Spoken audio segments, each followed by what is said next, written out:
İman gətirib, salih əməllər edənlərə müjdə ver ki, onlar üçün ağacları altından çaylar axan cənnət bağları vardır. Hər dəfə onun meyvələrindən onlara ruzi verildikcə, bu ki, əvvəlcə bizə verilən ruzidir deyəcəklər. Halbuki onlara onun oxşarı veriləcəkdir.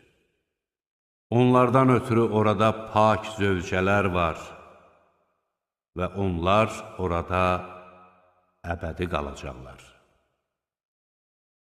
Həqiqətən Allah ağcaqanadı və istər böyüklükdə, istərsə də kiçiklikdə ondan da üstün olanı məsəl çəkməkdən utanmaz.